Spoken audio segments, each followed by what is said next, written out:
Taiwan से Nancy Pelosi रवाना होने वाली हैं। आपको बता दें, नैन्सी पेलोसी ताइवान में लगभग 18 घंटे का दौरा पूरा करने के बाद में अब रवाना हो रही हैं। उसकी तस्वीरें जो हैं वो भी हम अपने दर्शकों को दिखा रहे हैं। नैन्सी जब ताइवान पहुंची थी तो वहां से जो भी तस्वीरें आई वो इस समय पूरी दुनिया में चर्चा का विषय है। चर्चा का विषय इसीलिए क्योंकि नैन्सी का ये दौरा ऐसे समय में है जब चीन की बौखलाहट बढ़ती जा रही है। नैन्सी के इस दौरे के बाद में कड़ा संदेश देने की कोशिश ताइवान की धरती से, और ये जो कड़ा संदेश है वो चीन को रहा है। वहां से जो तस्वीरें आई वो चीन की बौखलाहट और चीन को गुस्सा, चीन को नाराज करने वाली हैं, चीन को चिढ़ाने वाली तस्वीरें हैं। ताइवान में जब अमेरिकी स्पीकर नैन्सी पेलोसी पहुंची थी तो उस दौरान वहां पर उनके जो स्वागत की तस्वीर है वो जब सामने आई, वो तस्वीर हम अपने दर्शकों को दिखा रहे हैं। नैन्सी पेलोसी के ताइवान पहुंचने से लेकर उनके रवाना होने तक की जो तमाम तस्वीरें हैं वो टाइम्स ऑफ नवभारत अपने दर्शकों को दिखा रहा है और आप देख पा रहे होंगे अब से कुछ देर के बाद में नैन्सी पेलोसी यहाँ से रवाना होने वाली हैं। और जब वो वहां पर पहुंची थी तो इस दौरान जो तस्वीरें सामने आई, चीन के 10 बड़े साझेदारों में 8 देश हैं जिसमें एक है अमेरिका और उसके कई साझेदार। ऐसे में जब चीन का ये कहा जाए कि जब अगर ताइवान पहुंची है अमेरिका और अमेरिका के प्रतिनिधि, तो उस दौरान अब चीन का गुस्सा, चीन की घबराहट, चीन की बौखलाहट और उसका डर बढ़ना लाजमी है। क्योंकि ये कहा जाए कि सेल्फ रूल्ड एक तरह से ताइवान पर चीन अपना मानता रहा है, अपना आधिकारिक कब्जा एक तरह से मानता रहा है। और यही वजह है कि अब जब अमेरिका ताइवान के साथ में है तो चीन को डर लगता है। मेरी साथी शिवानी समय मेरे साथ में है। शिवानी, करीब 18 घंटों का ये पूरा दौरा रहा है नैन्सी पेलोसी का, और अपनी इस 18 घंटे में ही ये कहा जाए कि कई बड़े संदेश देती हुई वो नजर आई और अब वो रवाना होने वाली है।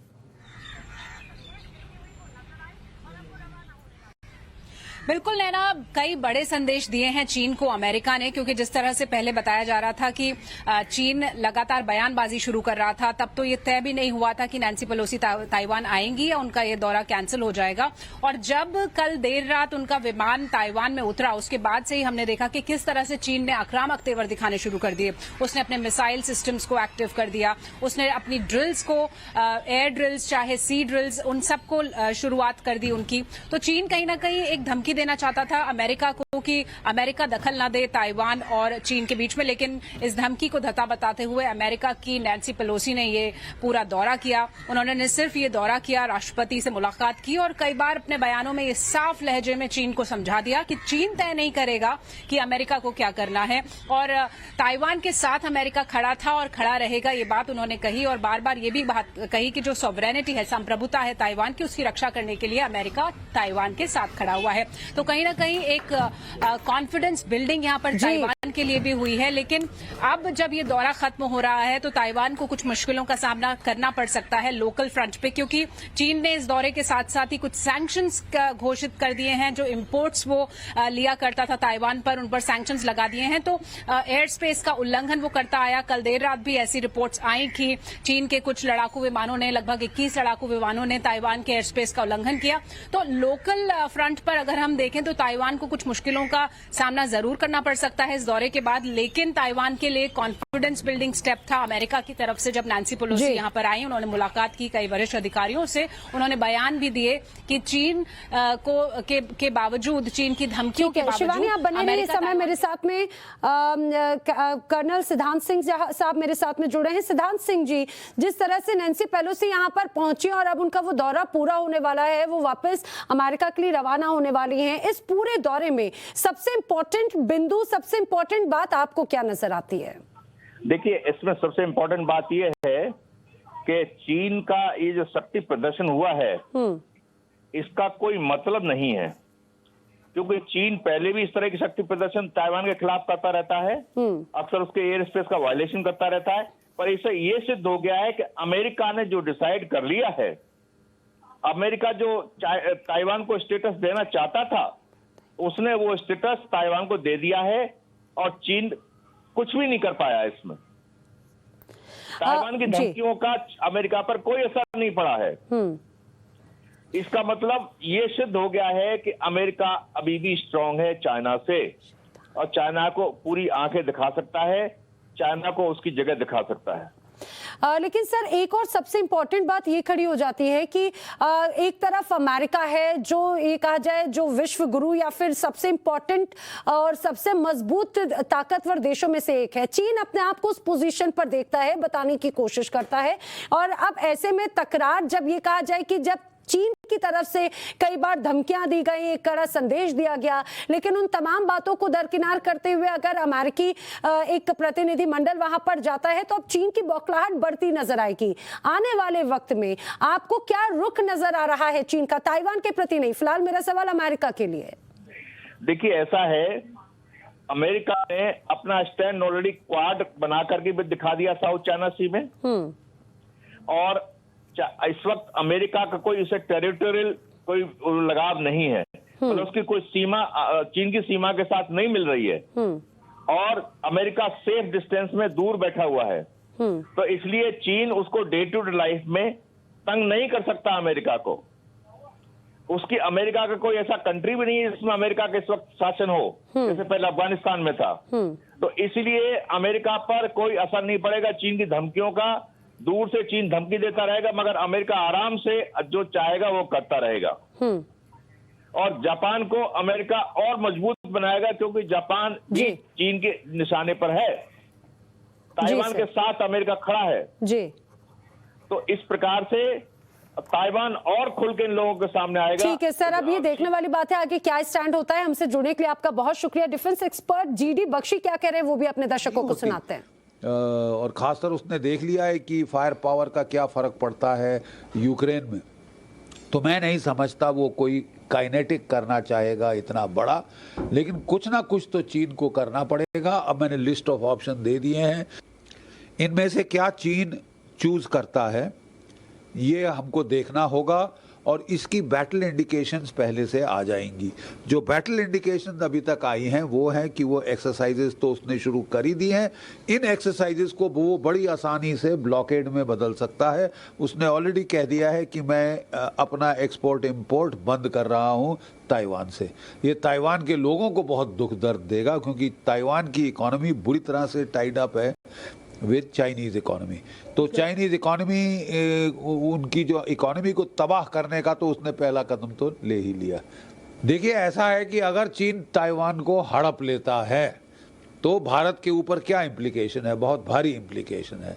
एक तो चीन को जो ताइवान है वो चीन की नेवी के लिए एक बहुत बड़ा रोड़ा है रास्ते का, जिसको वो जब तक नहीं रिमूव करता उसकी जो नेवी है वो फ्रीली पैसिफिक ओशन और इंडियन ओशन में ऑपरेट नहीं कर सकती, नंबर एक।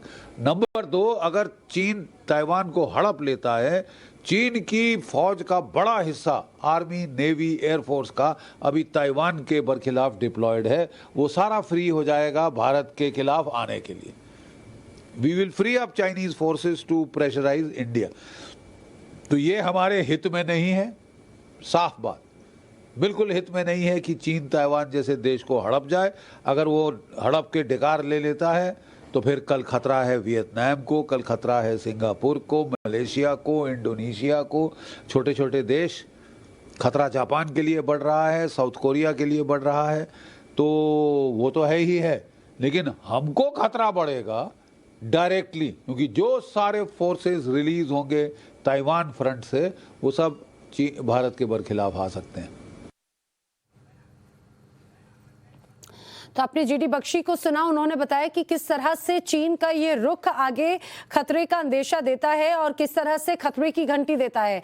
वहीं दूसरी तस्वीर, इन सारी चीजों से ये कहा जाए कि अलग, अब नैन्सी पेलोसी अब वापस रवाना हो रही हैं अमेरिका के लिए। वहां की तस्वीर भी हम आपको दिखाएंगे। फिलहाल आज दक्षिण कोरिया जा रही हैं नैन्सी, ये भी बताते चले। ताइवान में जब वो पहुंची तो करीब 18 घंटे का उनका ये दौरा रहा, और अब आज उनके दक्षिण कोरिया जाने का भी कार्यक्रम, अब जो है जानकारी वो सामने आती है।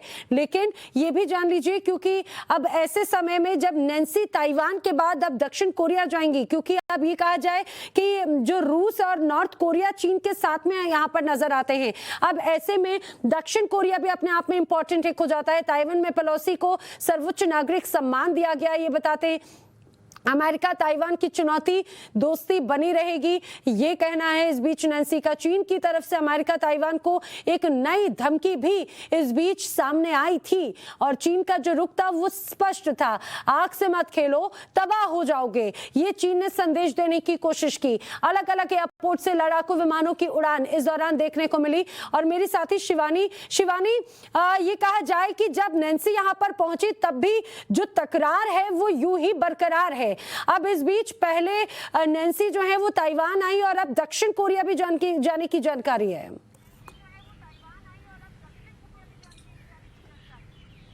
बिल्कुल, देखिए नैन्सी पेलोसी का ये जो दौरा है उसमें वो कई ऐसे देशों में जा रही हैं जहां पर खास तौर पे चीन अपना वर्चस्व दिखाने की कोशिश करता है। ताइवान उसमें से सबसे अहम था क्योंकि ताइवान लगातार चीन के खिलाफ खड़ा होता है और बार बार उसके एयर स्पेस का उल्लंघन होता है, उस पर वर्चस्व दिखाने की कोशिश चीन की रहती है। और अमेरिका के लिए बेहद खास जगह है क्योंकि यहीं से वो इस पूरे इंडियन ओशन रीजन में, इंडो पैसिफिक रीजन में ऑपरेट कर सकता है। जियो पॉलिटिकली वो दूर है, डिस्टेंस वाइज ये उसका एक अहम बेस है। और जैसा जनरल जीडी बख्शी भी बता रहे थे,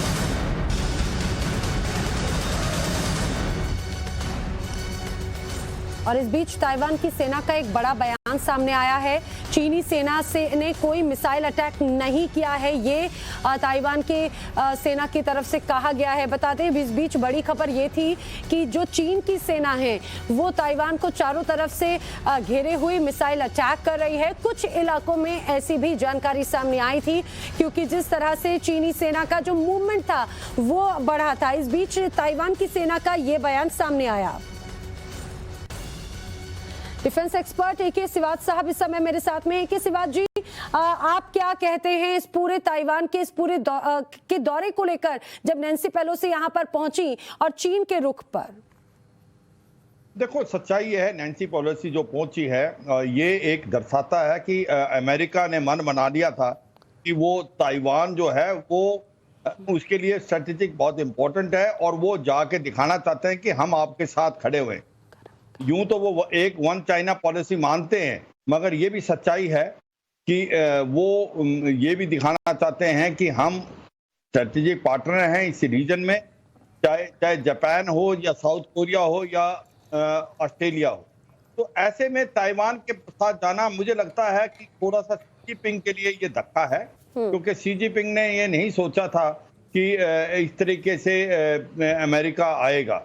और इसलिए शी जिनपिंग की जो डोमेस्टिक आज के टाइम में छवि है उसमें काफ़ी नुकसान हुआ, क्योंकि इकोनॉमिकली चीन अच्छा नहीं कर रहा है, इन्फ्लेशन रेट बहुत हाई है, युआन डॉलर के मुकाबले काफी गिर गया है, बीआरआई भी काम नहीं कर रहा। लेकिन सिवाज साहब, जिस तरह से विशेष तौर से भी रूस और यूक्रेन के बीच में हालात बने, उसके बाद में ये सिचुएशन काफी पुख्ता होती हुई नजर आ रही थी कि आने वाले वक्त में जो रुख रूस का यूक्रेन के प्रति है, हो सकता है आने वाले टाइम में चीन का भी ताइवान के प्रति हो।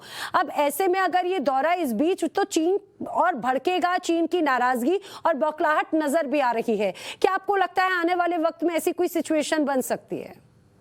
वो चांसेस कम है, क्योंकि देखो अच्छा। चीन ये ताइवान को और यूक्रेन को कंपेयर करना शायद थोड़ा सा ठीक नहीं होगा, क्योंकि यूक्रेन जो अमेरिका के लिए इतना इम्पोर्टेंट नहीं था जितना कि ताइवान है, क्योंकि Taiwan gateway of Indo Pacific माना जाता है। यहाँ पर 50 से 60% ट्रेड जाता है। अगर किसी हालात में ताइवान चीन के हाथ में आ जाता है तो पूरा का पूरा जो इंडो पैसिफिक में दबदबा था अमेरिका का, वो चला जाएगा। इसलिए ताइवान की सपोर्ट करना चीन के लिए, चीन के अगेंस्ट अमेरिका की मजबूरी भी है और रिक्वायरमेंट भी है। और इसलिए उसने 2 यूएस एयरक्राफ्ट कैरियर ग्रुप भी लगा रखे थे, यूएसएस निमित्ज और यूएसएस रोनाल्ड रीगन, और 30 से 40 सबमरीन भी उसकी चल रही है। तो ऐसे में मुझे लगता नहीं कि चीन कुछ कर सकता है ताइवान पे इमीडिएटली। अगर वो सोच रहा है कि उसने ये जो मिलिट्री मैन्यूवरिंग की है, एक्साइज कर रहा है, चारों तरफ से इसको घेर के जो फायरिंग की ड्रिल कर रहा है, ये एक रेटरिक है, ये एक सिंबॉलिक है। इससे ज्यादा मुझे लगता नहीं है, क्योंकि अगर इससे ज्यादा कुछ करेगा तो अमेरिका अभी बिल्कुल वहां पर जो एक प्रकार से तैयार है, वो कार्रवाई नहीं